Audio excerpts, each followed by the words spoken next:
at ya, mad at ya.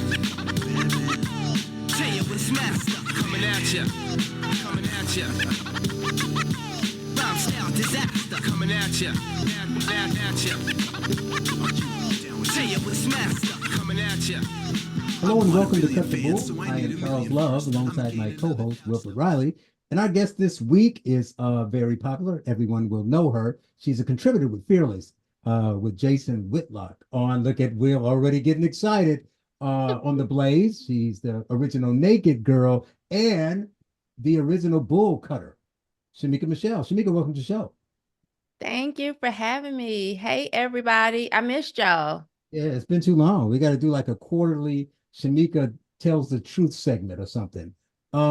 Sure, after the last episode with Shemeka, I think we did Tucker Carlson, then the last Shemeka episode, our viewership was like 10,000, 12,000, and it dropped to like 300. Like now it's back up again. But like Shemeka was the legend. Like I get messages all the time. Like, why'd you cut the female off this show? I don't want to hear you in words, MFs just talking. This ain't a barbershop.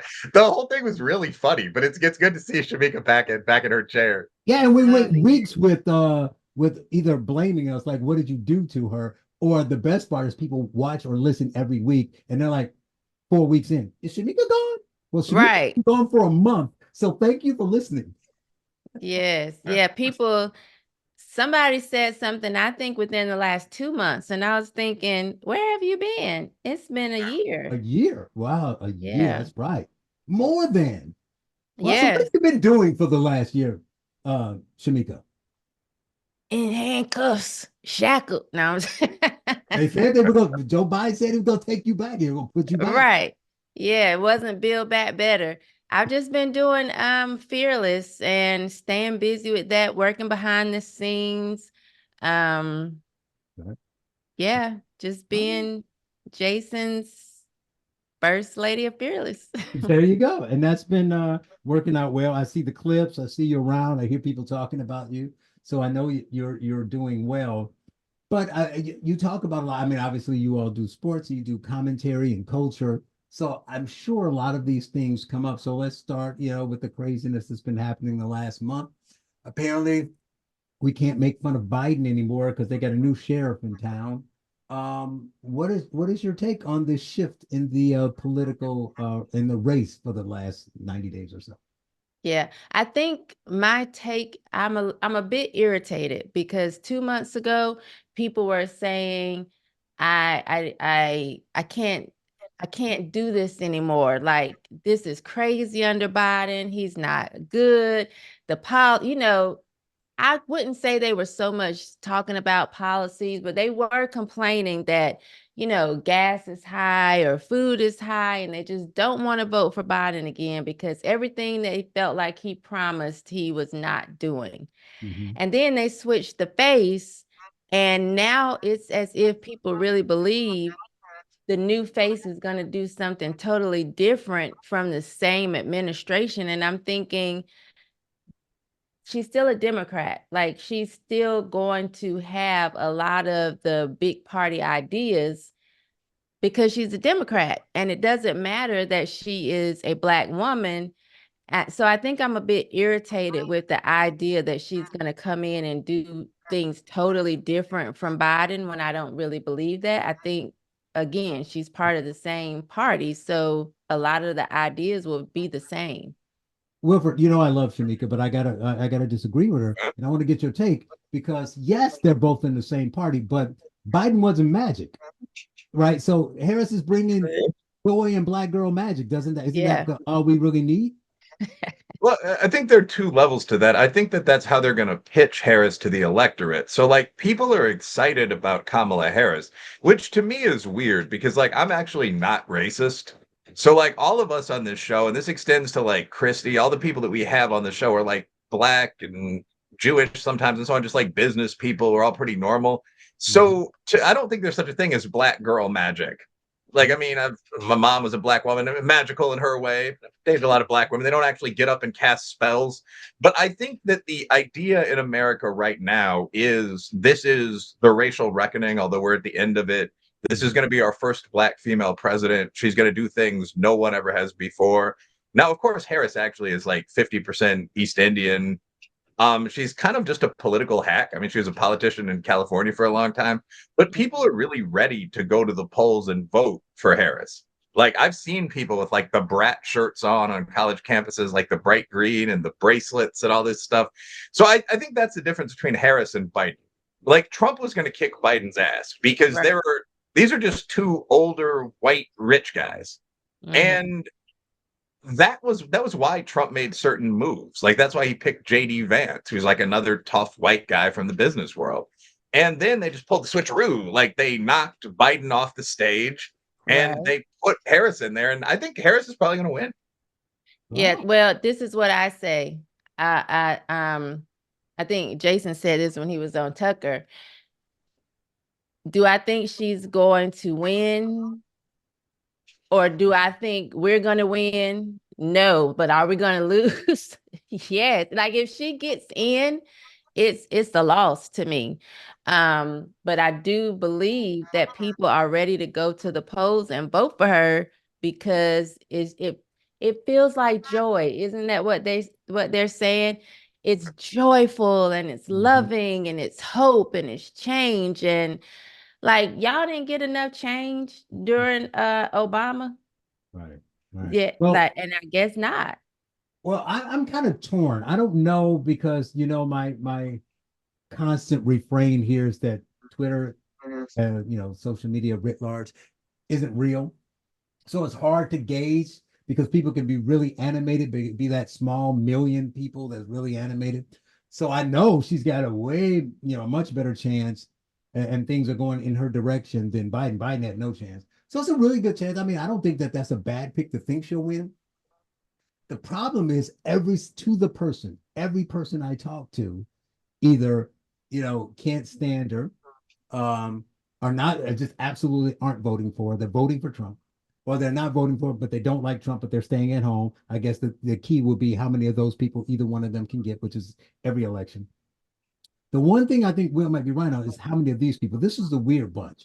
It's the people that say, "I'm not a big fan of Trump, but I don't, I'm not blind. I'm an honest person. I'm not going to say the guy's Hitler." And Kamala's basically incompetent and foolish. But it'd be nice to have a black woman. And how much can she really mess anything up? Mm, Right. So let's just have her in, have our parade, cheer. We know it won't be that good for a couple of years, and then it'll be fine. So there, that's the weird thing is the people's like, I don't hate Trump. I'm open to the fact that Kamala's terrible. But it'd be cool to have a black woman, and how bad can she be?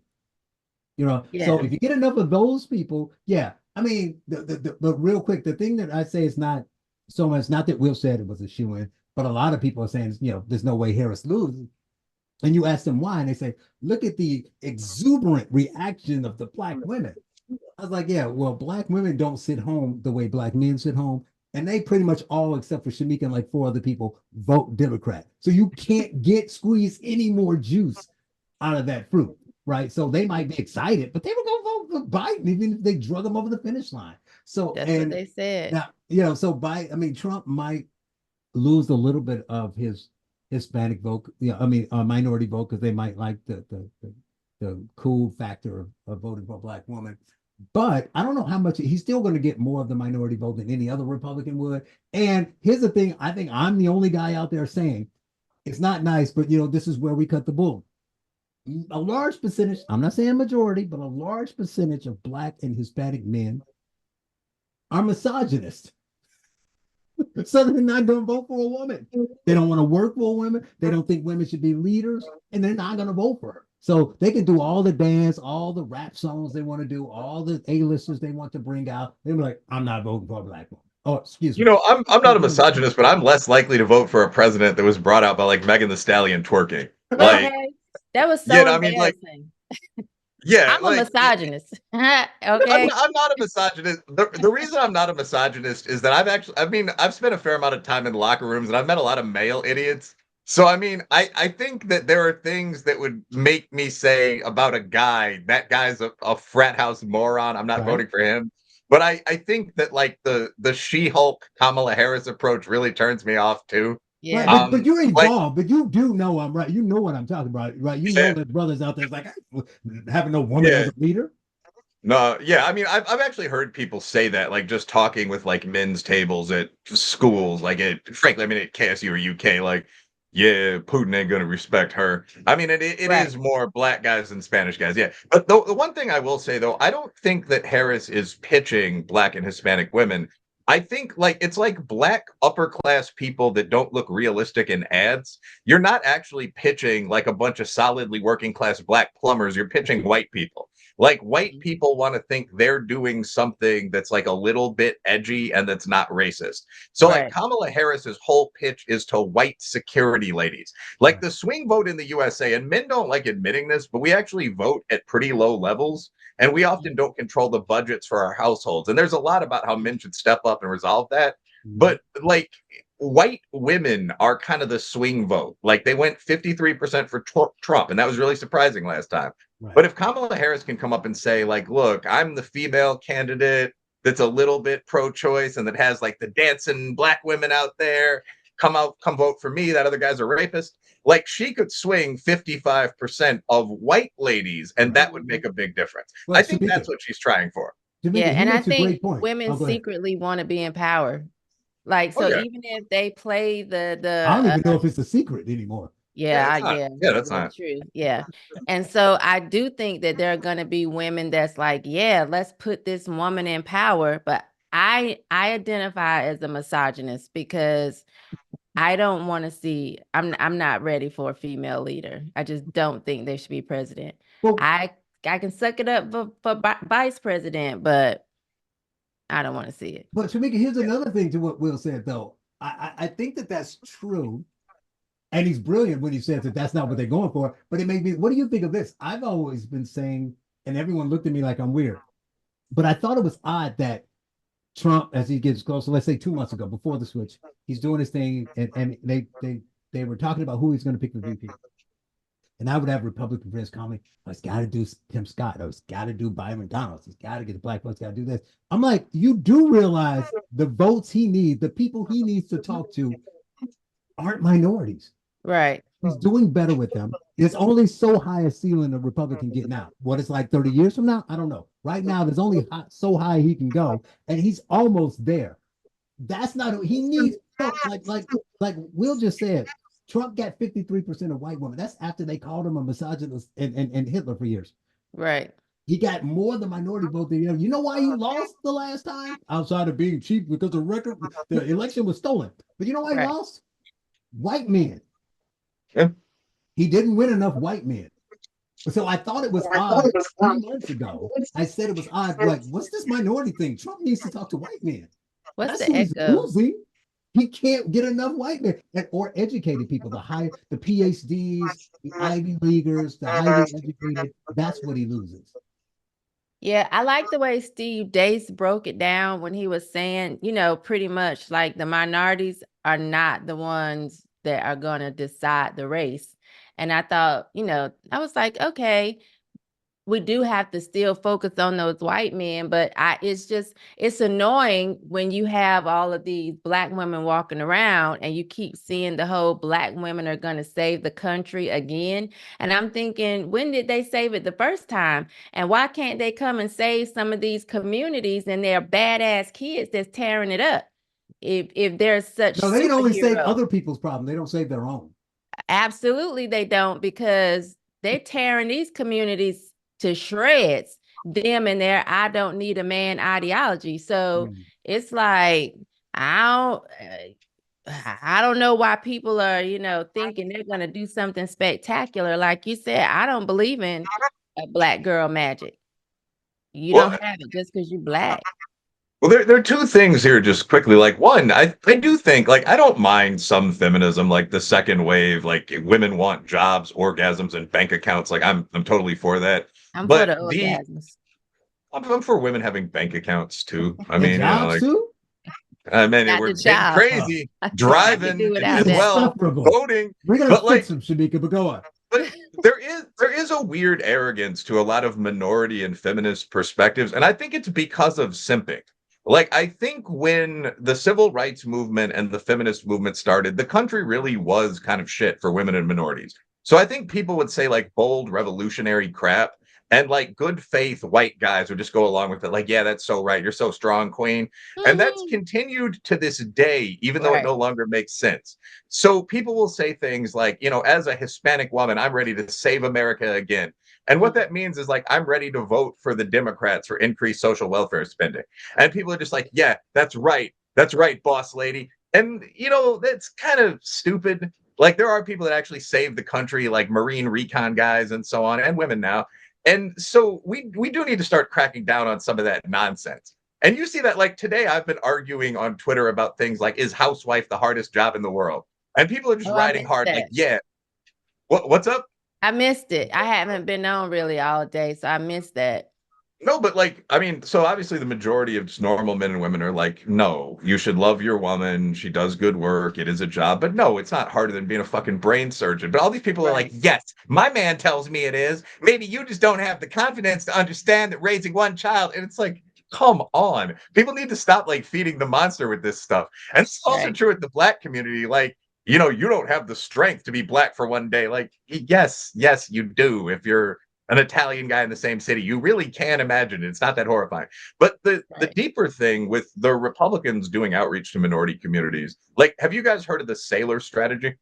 Mm-mm. Mm-mm. Okay, just No. very briefly because I talk a lot, but like Steve Saylor, Like like the Steve? Oh, okay. unsayable online columnist, once pointed out, just looking through the kind of Excel spreadsheets we all sometimes do, that if the Republicans won 5% more of white dudes, they would win like the next 10 elections. And I mean, despite frequent claims, he's not really a racist. He was just like, okay, we're doing all this stuff like GOP convention outreach to the Asian American vote. Like, what percentage of people are Asian? Like, we could win all the Asians, and that would have the same impact as winning 5% or 6% more of whites. So Mhm. it's just the Sailor strategy would be doing outreach to working class white guys that feel abandoned and kind of have been in Minnesota and these sort of places. And Right. it's something the Republicans probably should pursue, just amorally. You would think so. Let me ask you this question. Did you all watch any or part of the DNC and RNC conventions? Yes, I watched some here and there. I actually think I watched more of the DNC Mhm. than I did the RNC. What was your takeaway? What did you think? Okay, because I know you can beat up on them if you don't agree with them, but what did you see that either surprised you or what did you see that was similar between the two? I don't know if I saw enough of the RNC to be able to pick out something similar. Mhm. What I did notice, uh, I felt like and I know this is not going to sound too great, but it's cut the bull. I just felt like a lot of the men of the DNC are just beta males. I didn't see very much masculinity. So I was thinking, where are the guys that lift weights, that might have some muscles, that might, have a little rugged, raggedy beard, where. So that's literally what me and my friend was on the phone. And I remember somebody came on stage and she said, there's a beard. And I said, oh, Which it one? is. Because they were few and far between. Hmm. And so, and I noticed just a lot of the whole I am woman, hear me roar. And I Hmm. think that was what annoyed me the most.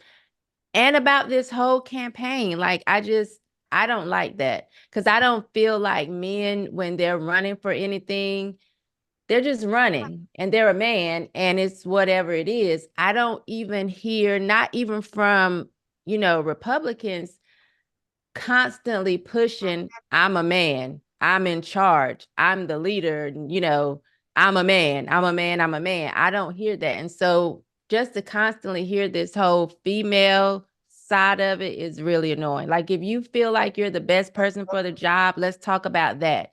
But constantly throwing your gender out there has really aggravated me. And I But saw that a lot. I'll let Will get in, but I will say it's a little unfair because, of course, they're not going to keep saying they're male because there's no benefit to it, right? It's just like you will say, as a black, as a black, as a black, you could say that, and people are like, oh, a black woman, a black man, I'll be the first black man, but you can just say white because you won't get any cachet out of it. So the men aren't saying it because, to be fair, if the men were getting some kind of additional press or the polls were going up, if they said as a man, they would do it. They're only saying this, I'm a woman, because they got cackling fools going, yeah, I'm going to vote for you because of that. So, I mean, they have nothing else, so that's what they use. What about you? What did you think? Yeah, so I think the same thing. So it is unfair to the point where there's going to be backlash pretty soon. So like someone we're going to talk to, I think near future is someone who's a casual buddy, I think of a couple of us, but it's Jeremy Carl, the guy who wrote The Unprotected Class Yeah, that's about going to be fun. discrimination.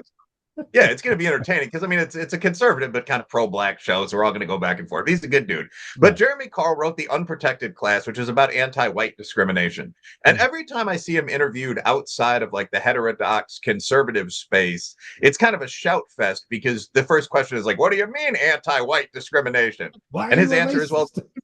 yeah, but his answer is like, well, I mean, discrimination against white people, like affirmative action, where like the white guy with an 1120 and the Asian guy with the 1200 are treated the same as like the native guy with the 860, the black guy with the 910, and it's just, and they go back and forth.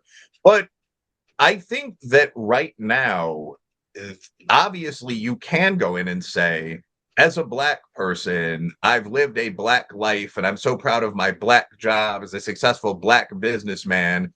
And as a white guy, you're supposed to just, even though you're as often disadvantaged as advantaged by your race, you're just supposed to not mention it and talk about being colorblind or how privileged you are. And right now, we're starting to see the whole alt right is just, they're just smart working class white guys that were disadvantaged by that and irritated by that. And they're starting to backlash. So I think in 10 years, you'll either see people go back to colorblindness, which is probably what's going to happen because everyone has a lot of guns, or you're going to see like two different conventions where one is just like Irish flags waving and all this, and the other one is, Pan African bullshit. Um, Mhm. so those are the two options. Like in terms of a backlash to feminism, every now and then I'll just make one of these points. Like I actually love women. I'm not particularly sexist. But when people Right. ask like what do men contribute to relationships, the answer is like 65 to 100% of the money in almost every relationship, like unless your wife works in the same field you do. And again, no hate for women. They do most of the childcare, they're hard workers. But like that's a hell of a contribution. Guys just Mhm. are expected to man up and be quiet and not say bullshit like that, but it's annoying if the other person is expected to constantly talk. So Right. yeah, the DNC had a lot of that. One question I would have for both of you guys, maybe especially Shemeka, is how you feel about the one thing they said about masculinity, though, which was their attempt to kind of redefine it. Because on the final day, they started reaching out to men. So let's see if I have this article here. Doug Imhoff. The new definition of masculinity or something. Doug Mm. Imhoff sex symbol. Standing behind Yeah, his so woman and shutting his mouth is masculine. Mm. Yeah, no, but like, Mm. so the Washington Post wrote a page 3 column, Doug Imhoff, modern day sex symbol. This is by Catherine Rampell, who's a well known writer. I think we've talked to Catherine Rampell on Twitter. The Shamika, why would you do that? What happened, Wilfred? He's Will Friday. He's gone. Because I'm interested in hearing this. somehow, Uh-oh. okay, what the fuck is going on here? But Okay, you you guys. knew you were gone, right? So we didn't hear it. Okay, yeah, I logged out of the meeting actually by searching for this article. Sorry, but anyway, so it's Doug Imhoff is the modern day woman's dream man or something like that. I'm not going to do it again, but it's by Catherine Rampell, Washington Post, like first couple pages, and this was a theme. So like they did this with Doug Imhoff, and then they did this with Tim Walz, like the thinking man's football coach. There was a Mhm. scene where Tim Walz was on stage and his son started crying, and I actually didn't mind this, but his son was like, "That's my dad." And there was a pan in between these two men crying. And all these people were sort of saying, well, the Democrats offer a new vision of masculinity where you can cry, where you can support your wife's career. This is what a man is. So, what do you guys think of this in terms of revised masculinity? Shamika If Michelle. they want their women to cheat on them, then yes, because I think innately women prefer strong men. Even if you end up getting with one, I mean, I see women all the time that get with weak men because they think they want to lead, and so they don't want a man who's actually going to maybe give them pushback in certain areas. I just don't think the sex life is popping because women don't want somebody that's weak. And so this whole idea that the Democrats are pushing that you should be with a man that can stand behind you and shut up, that's not going to be healthy. Women don't want that. I don't want a man that's going to stand behind me and shut up. That's weak and is very unattractive. My take, Will, and maybe you can answer this Sure. since I didn't watch it, obviously. What do you think the point? I don't understand what are they trying to do? Reframing masculinity. What's the point? Well, I think what Like they're trying who to does it do appeal? is I think they're trying to do a little judo because traditionally the Republicans have had an advantage in certain fields. And like if you look at Donald Trump, I mean, he's this big famous businessman who wears his neckties a little too long, who says this stuff like there's nothing like getting top flight pussy from two Serbian models, let me tell you. You know, he's running with JD Vance. You can think JD Vance is a little goofy, but he's a former combat Marine, and so traditionally that would be the masculine ticket. And what the Democrats are trying to do is say, well, no, they're not masculine. They're weird. They're creepy killers. Mm. We have the real men over here. So, like Doug Imhoff has actually said, or he's been Okay. described as like the candidate for men that aren't, it was like unhealthily dripping with testosterone, which is like an interesting way to put it. I don't know how I'd feel if like Jane were to describe me as not unhealthily dripping with testosterone. Right. Like just It a sounds calm, crazy. yeah, just he's a Quiet, really passive little bitch. yeah, Right. he's like a teddy bear. He's like a pink teddy bear. That's what I think when I see him laying in a bed. Just a Yeah. small, he's like a small animal like a wombat or something. But I mean, so that was the description that I think Imhoff gave himself. Walls was again, they kept describing him as like a fuzzy little fella. They did that taco skit where Kamala Oh. Harris was talking to him about his cooking, and Walls was Can you like, just "Yes, I do a stop with lot the of." phone? Those phone conversations are terrible. Well, yeah, but I mean, it's the whole. It's one, they're building this sort of cutesy rapport, but also Walls is kind of the submissive. So the taco thing, for example, was Walls describing himself first as a good cook, but not as an original spicy food maker. So Harris was like, "Oh, you make white food? Is that like mayonnaise and salmon?" And Walls was like, "Oh, ha ha, yeah." And my tacos, there's nothing stronger than pepper, ha ha ha. Boss lady. And so this is something you're going to see a lot of as they move forward. That new take on manhood. You're comfortable being behind a lady. Um, a couple jokes possible there, but in a just totally non-threatening, quiet sense. You So, know, so men who hate men. Hmm. Okay. men who what? Men who hate men. Men Well, who yeah, hate men, or Right. I've Hate seen some people masculinity say anyway. stuff like, I'm comfortable in my masculinity to let a woman lead. And for me, I have an issue with that because I'm thinking, shouldn't you be so comfortable in your masculinity that you accept that you're the leader? I mean, and that's not to say that you don't listen to your woman if she's giving you good advice on something, or you don't. I'm not saying you can't consider her opinion when you're making decisions, but I don't want somebody comfortable in letting me lead. I don't want to lead. That is not attractive to me. And you have so many men that actually think that's attractive. And I just feel like those are the men that's going to get cheated on. A woman can, I mean, it's just not attractive. But it's worse than that because it's not even like it's a man who's comfortable in allowing the woman to lead.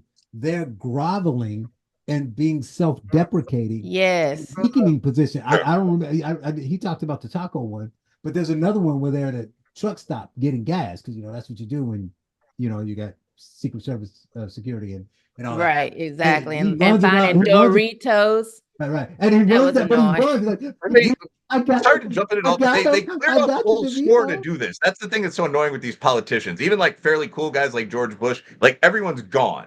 That's the thing with these diner scenes. Like everyone's gone. You move in your own people. You film for 20 minutes. Then you let the people go in and eat their cold food. It's an enormous pain in the ass. But anyway, that's just a note there. But and Right, why are you but saying he that ran though? over like, I look, was very, I got it I was for you. That's yeah, that's I not was allowing her to lead. annoyed that she said Doritos.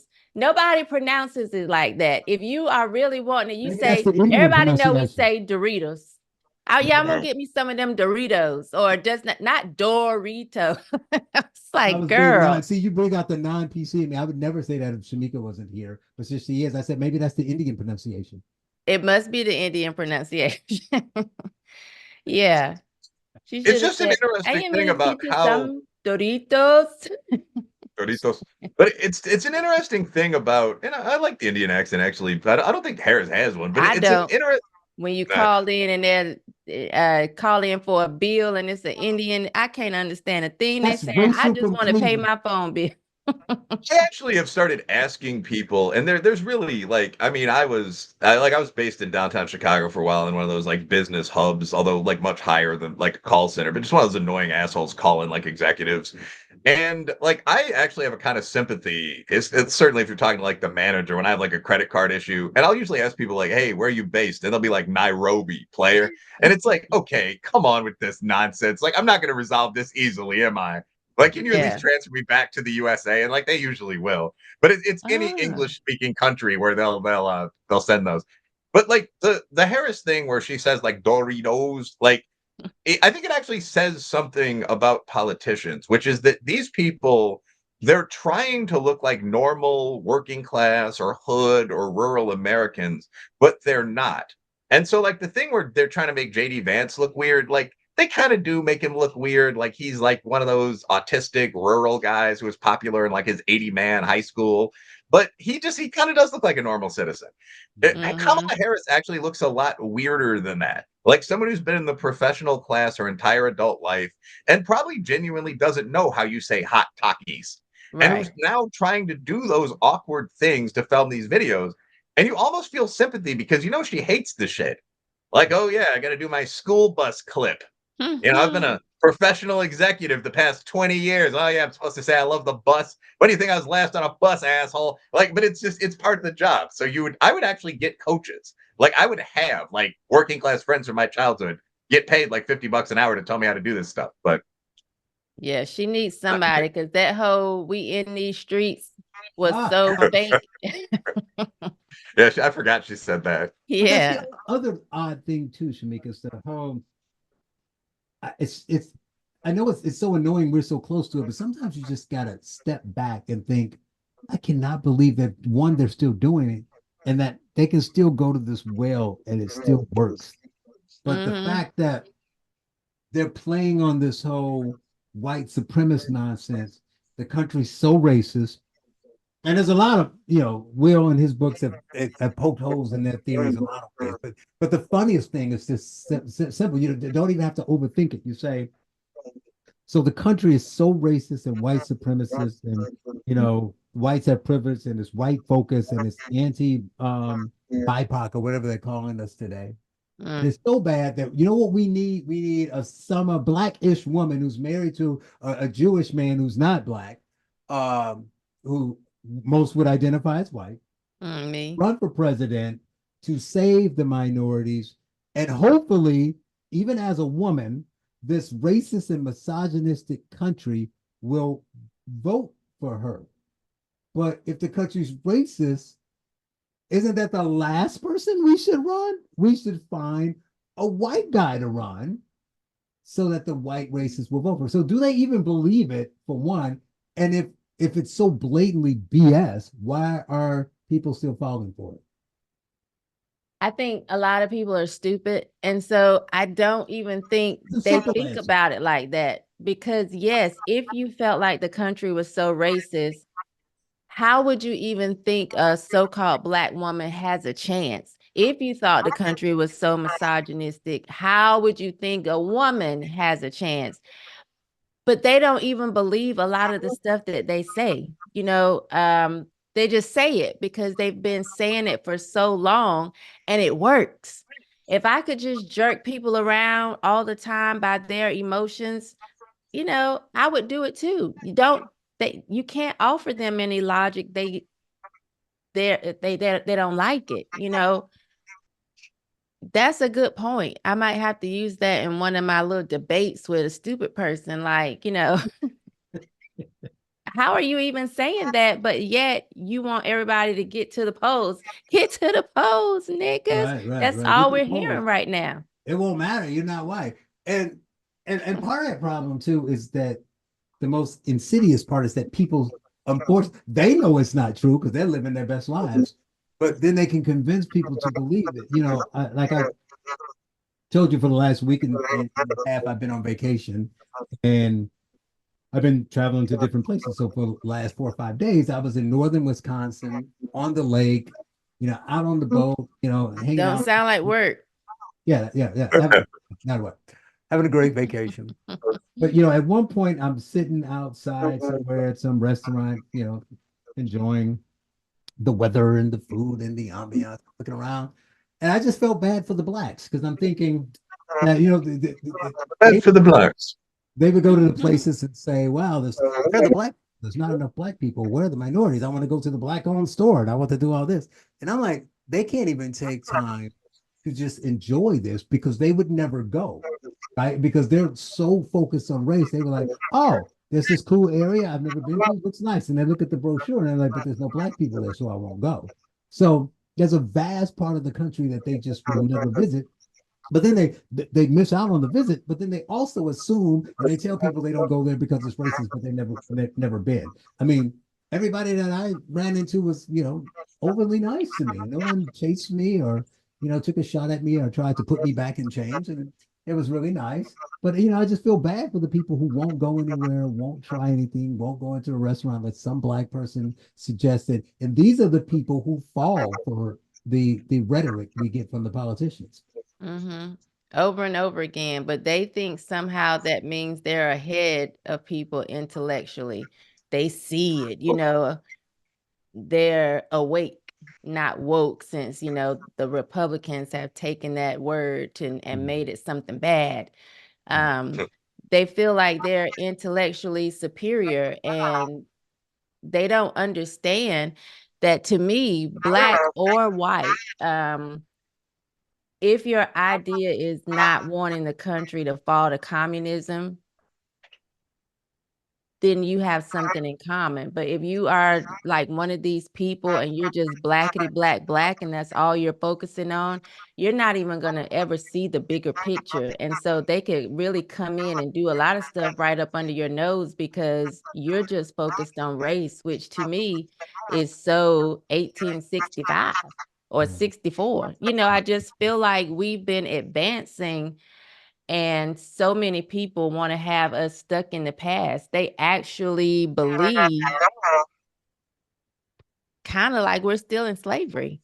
And, in that sense, opposed to being having to watch out for the government, Right. And they'll say that it doesn't matter how bad Kamala will be because we're going to be at the bottom anyway. Yeah, they'll say something What were dumb you going like to say, that. Will?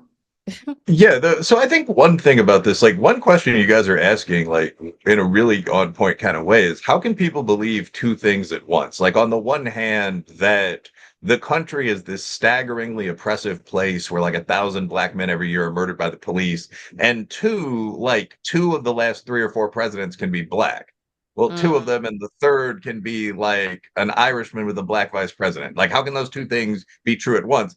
And I think the reason is that a lot of these people really believe they're living out some kind of existential hero narrative. mm, Like, if you go on, like, it's really weird to be looking at this from the outside as someone who's actually seen.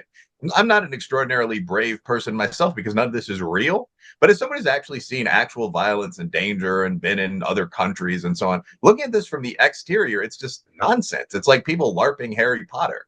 But I Mhm. mean, people literally have like the resistance blue wave across their social media, yeah. and there's like the John Brown Gun Club, even down here in Louisville. It's like these little Antifa fucks practicing with rifles in the woods.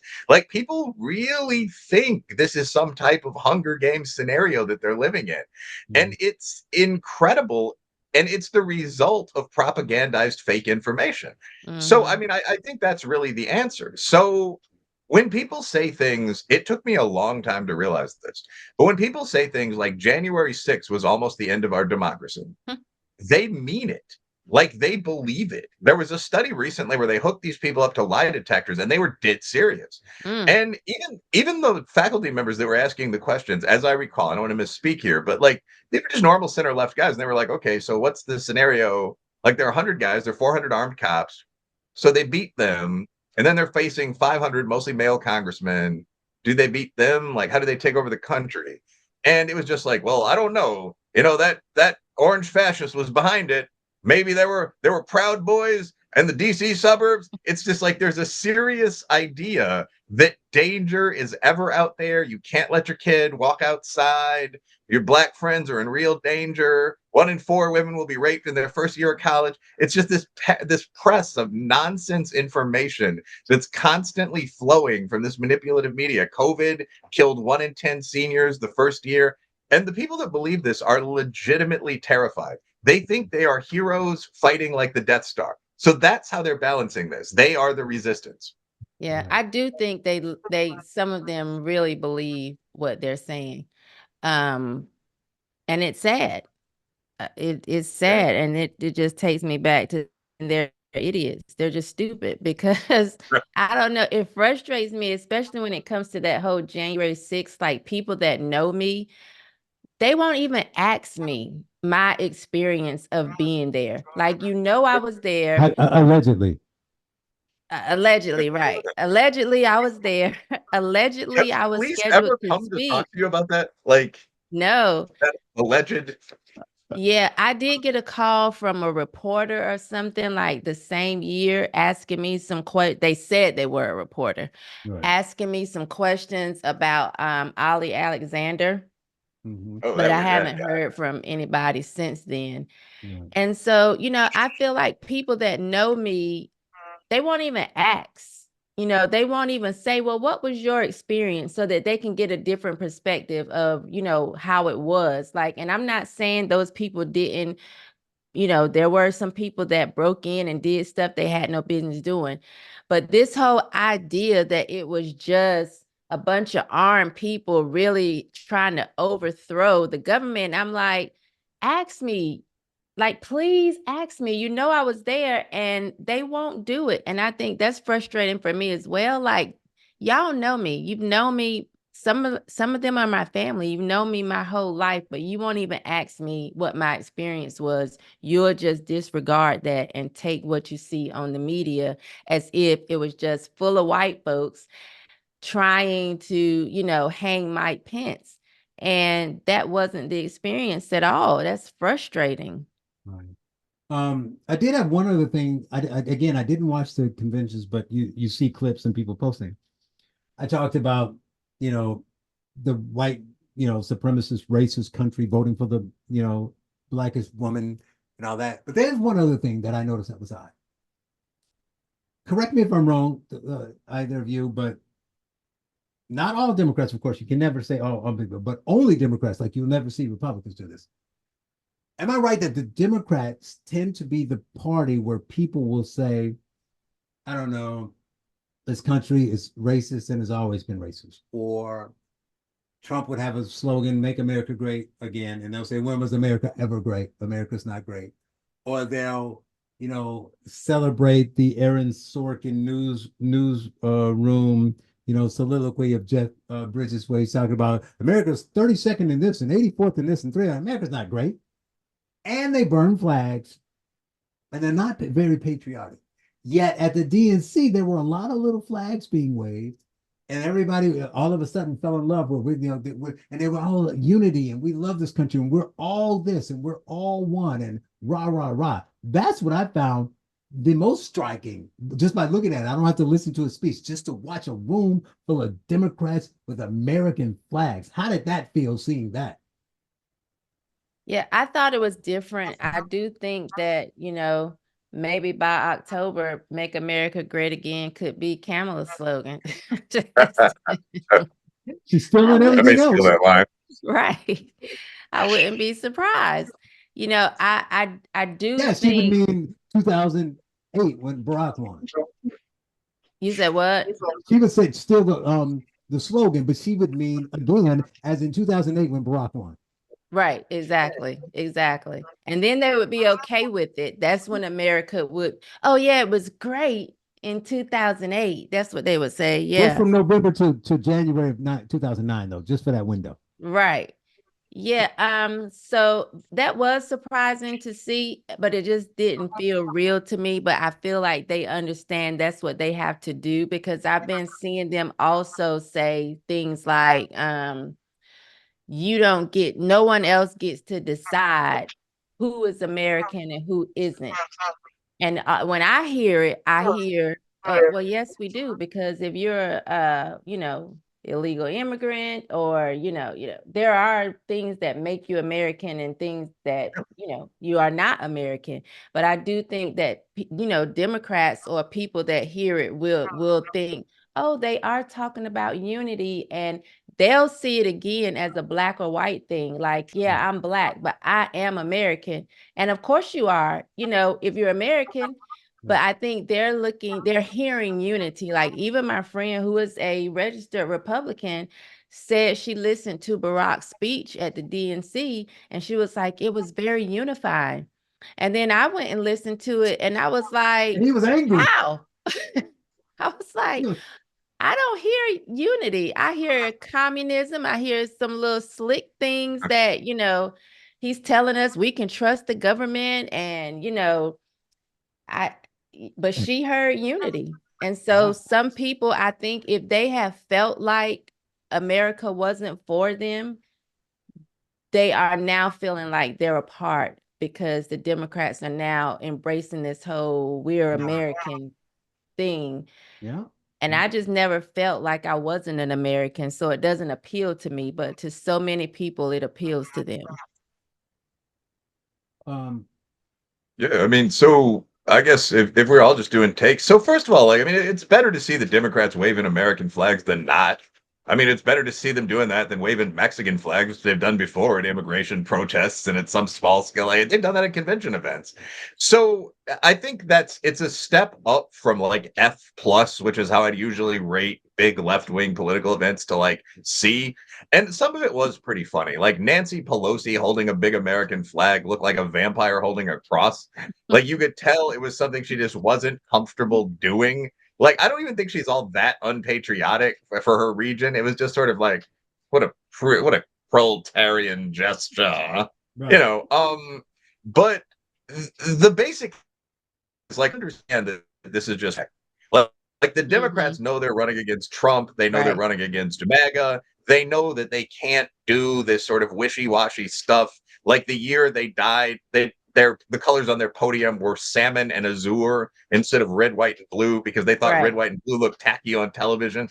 So Right. this year they went all out with the patriotism stuff, and okay. But I think that there was, like, Shemeka, when you said there was a lot of slick talking trickery, it's all the language. All of us have worked in politics, at least at a consulting level. Like it's the language, like no one can say who can be an American. What that means Mm-hmm. is open the border. Like Right. of course we can say who can be an American. Like we're voters that live in the country.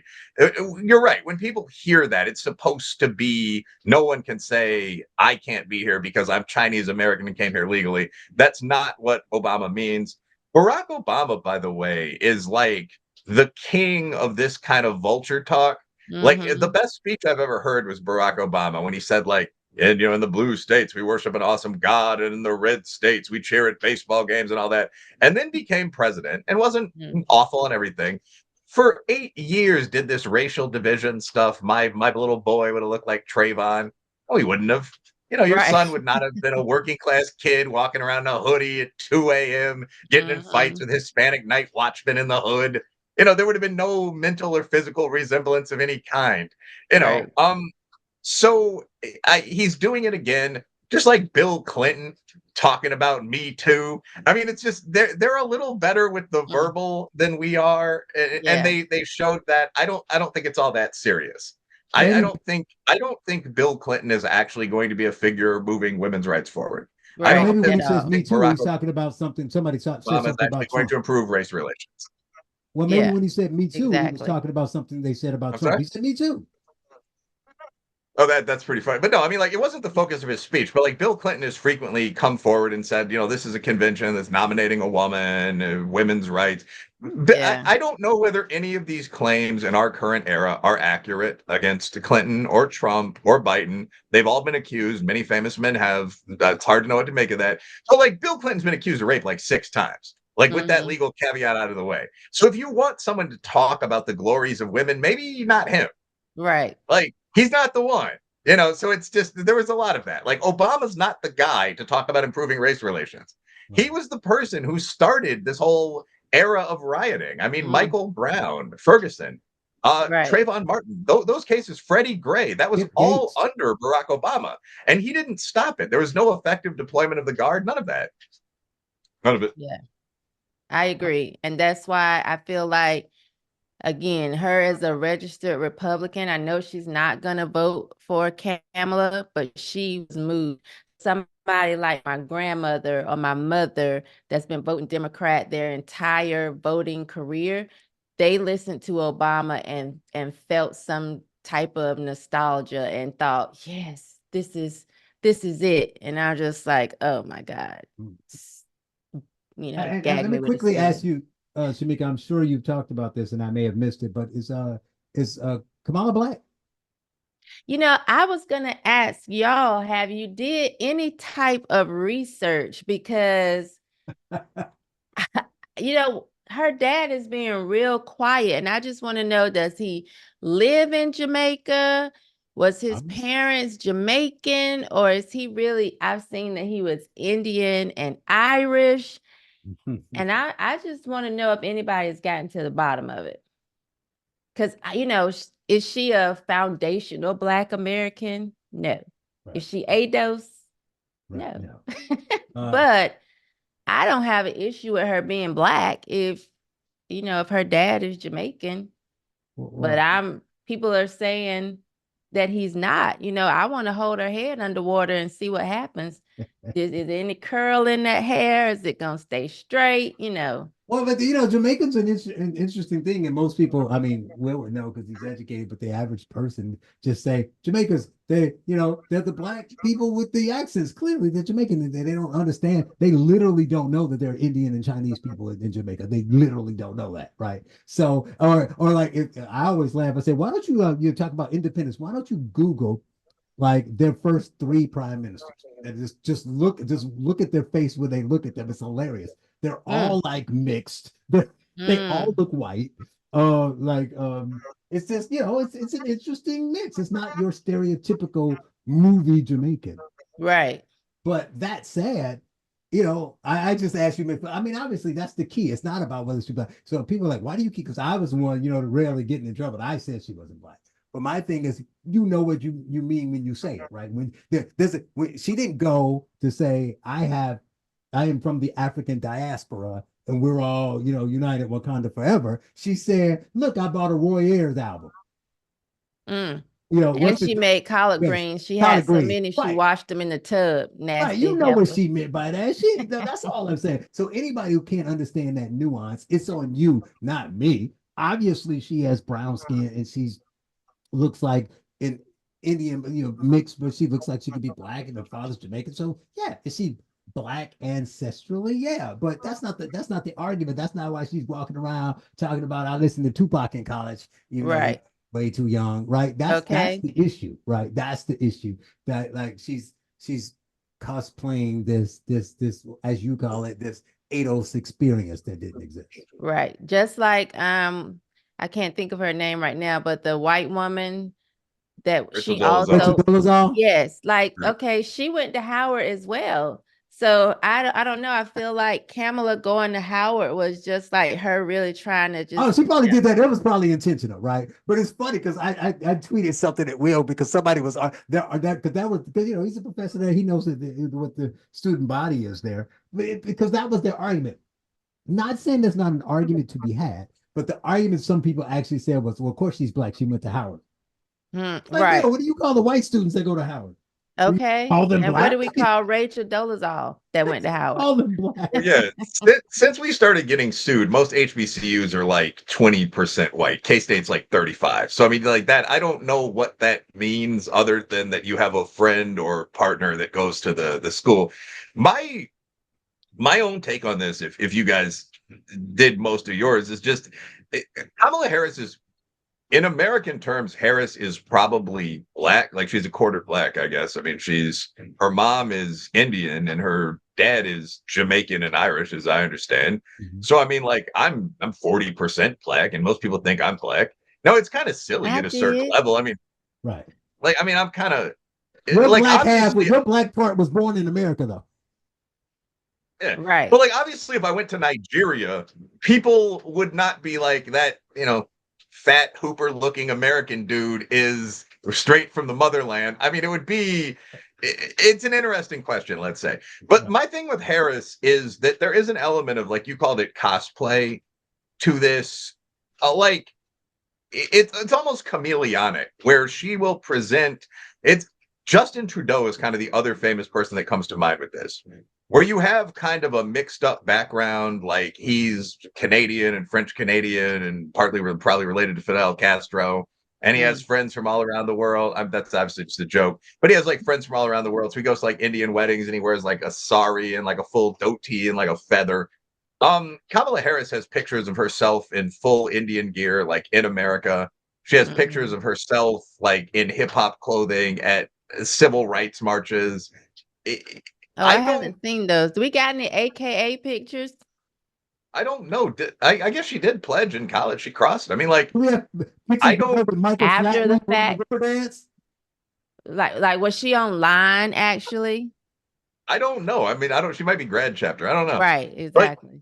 And there are a lot of these like stories. Like she talks about like this is a really stupid scandal, but she talked about working in McDonald's in the Right. hood, and people are now looking that up, and apparently it never happened. She Right. talked about going to one of the major civil rights marches in her state because California didn't have a lot of civil rights conflict, and her first word being freedom. Yeah. And people are saying, well, that obviously never occurred.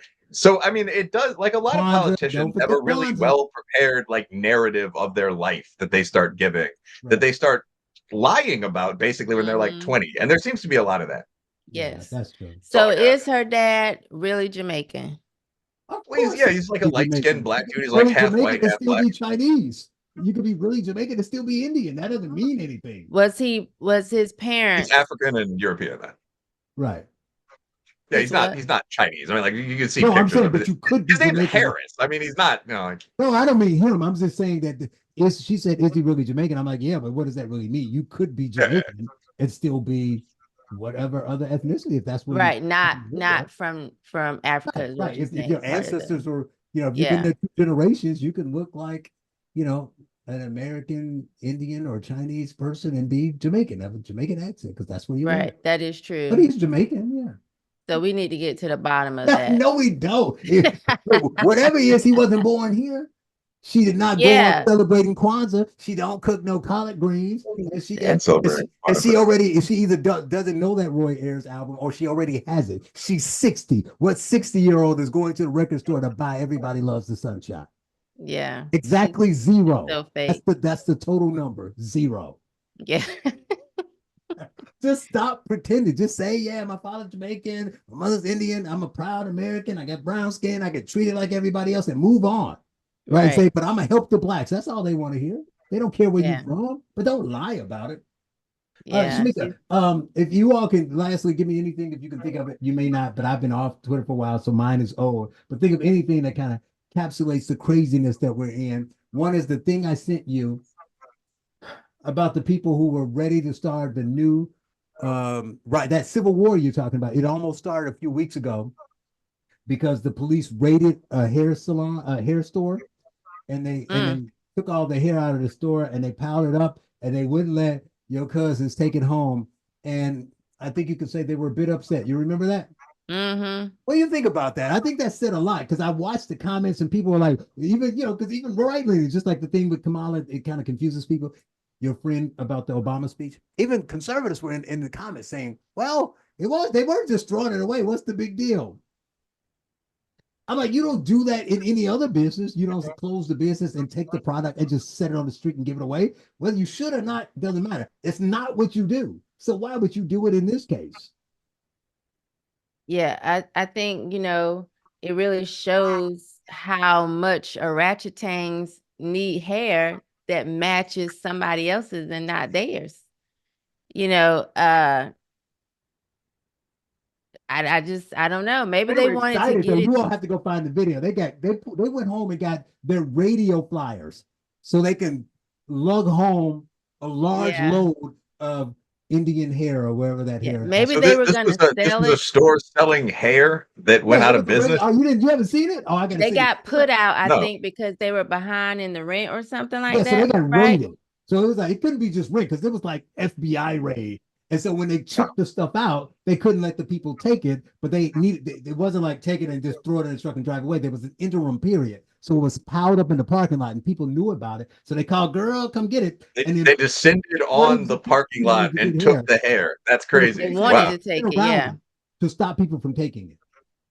Hmm. And they're on camera. The the truck show up, and they're like, "I don't understand. It's free. Why can't it's just sitting there? Why can't we just take it? Because it's not yours." Right. When McDonald's goes out of business, they don't line up and pass out cheeseburgers. Yeah, that's funny in ghetto, but like I'm with the business owner. Like, yeah, if store in Appalachia goes out of business or whatever, you can't just show up and take 50 cases of Mountain Dew or moonshine or whatever. Like there's got to be a process. Like Right. I'm with the store owner there, Yeah. Oh, And the really? maybe hair they store, the do weed pass store out owner. cheeseburgers, Charles, because I'm hearing that 4 and 5 Black women are overweight. So Oh, they paying full rate for those cheeseburgers, Shemeka, and happy about it. It's the same for everybody now, though, except for Chinese women. It's 73% of Americans are fat. Ooh. It's 73. 73. Well, they're Once you not get all past obese. 25, Only like 40% of them are obese. obese. The Yeah, rest but That's of a like them are lot. I'm not obese. Like I weigh like 200 pounds. I'm just overweight. like, It's no, 70% of they're not people. all obese. Yeah, but I mean, so 70. So for black people, it's 70% obese. Okay, that's even worse. Fucking A. So, But okay, but like 73.6% of all Americans are overweight. And so like when you right, think about it, overweight. my actual fighting and running weight was like 160, I weigh like 200 pounds. So like most Americans are as fat as or fatter than I am. Right. So like it's a fat country. And I became Mm-mm. aware of this because I wrote an article for NRO about why people are having sex less. And they're all kind of things, screens, porn for guys, blah, blah, blah. But one thing that kept striking me was just that people are very fat. Like people But feel less wouldn't they be attractive less because fat if they had more sex? Yeah, I was just about to well, say. I think they would have more sex if they were less fat. So I But they'd think be it's less not fat even if they like, had more do sex. you want your girl as much? Because guys or dogs, they're all kind of positions. I think it's you probably feel less sexually attractive. You're Mm. probably less down. It goes from 3 times a week to 1 or 2 if you weigh 220 pounds as a woman. I mean, like it's a thing that's gonna happen. You need to go to the gym. But Right. You gotta have that's a more sex. real issue. And it starts earlier. So, like, people have always joked about themselves and their wife wearing their varsity jackets on their arm when they're 45. But obesity now kicks in at like 24, 25 Mm. because people Ooh. don't have blue collar jobs anymore. I mean, you have people that are 26 that weigh 230 pounds. Like, Yeah, it's a problem. And that Ozempic is probably going to help a little bit with that. I don't know. I Mm. guess. Did Oh, you all before we go? Can you all think of anything that you've seen recently that kind of made you either laugh or Will got you in a Twitter debate or anything crazy out there? I yeah, can I under think for me, what has just really gotten on my last nerve are people like the Steve Harvey, D.L. Hughley, Uncle Luke, Plies. I had to actually mute him, just going so hard Kamala. for, yes, that makes me sometimes like not even want to get on. Not even only that, I'm watching people that I know do the same thing on social media and like tearing up relationships and friendships and family members, stopping speaking over somebody that you will probably never ever meet. Mhm. And it's Is it frustrating. because they're not because they're siding with her, it's because they're calling people out. Because the few I've seen, it's all like you stupid and you this if you don't vote for it. It's like because they're kind of trying to shame you into doing it. Yeah, well, they ain't gonna shame me, but yeah, they are trying to, act as if you don't vote for this black woman, you should be shamed, or you should feel bad, or you should feel guilty. And it's like, come with some policies that you think I should line up with, and let's have a debate over that. Otherwise, you're an intellectual midget and you're a waste of my time. Like, you're not tall enough to box with me. I'm not gonna go back and forth with you. But I'm actually seeing people like my best friend has, she didn't got us uninvited to the cookouts, and we've been there all summer. But she went back and forth with one of the guys that have, some of the biggest cookouts in town. And I just don't know if we're going to get invited to the September cookout. I haven't gotten a text yet. Wow, But it's you like literally they got are uninvited from the Like an cookout. actual yes, cookout. yes. All right.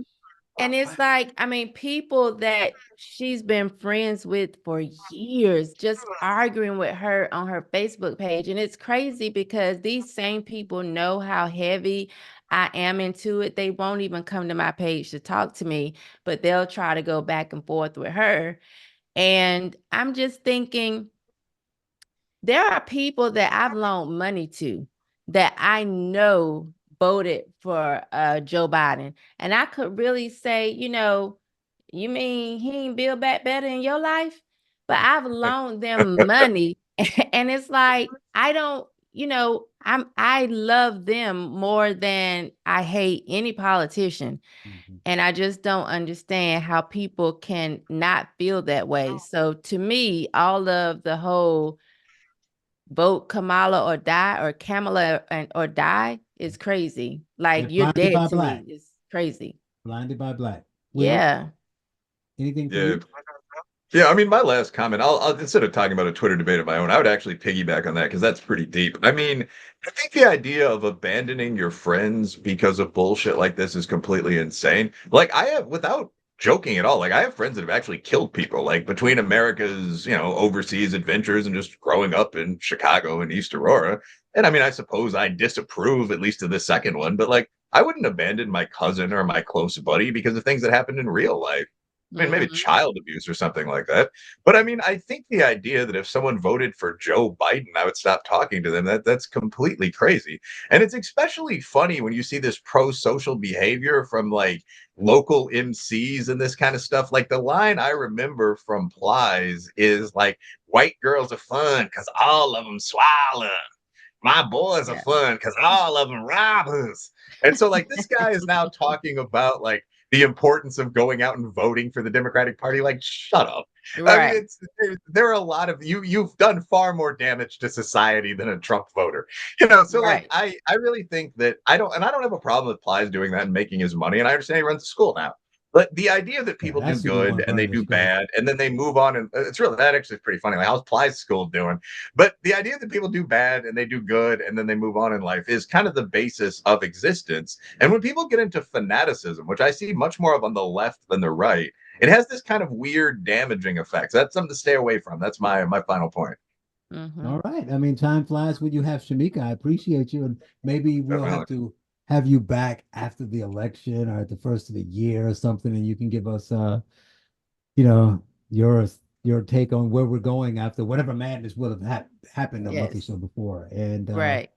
If yeah, it's we always good talking to you. Don't be a stranger, if we Shemeka. haven't been bombed, because if Kamala gets in, I'm one of those people that feel like, yeah, the leaders of other countries will not respect her. Not even if she puts on a power pantsuit like Hillary. No. No? I, I Well, actually think maybe not Harris even could if play she goes and rap on the mic. I just don't think she has some of those the old time. skills. Yeah. well, we I will just don't see. think she has it anymore. And maybe we won't have that to be a problem come November. We'll have to see, I guess. But thank you. It's been great, and thanks to everyone watching and listening. Have a good evening. Good night. Land of the free and a home of the brave. God get all of the praise. I got a country to save because I'm Patriot J and I'm saving the day.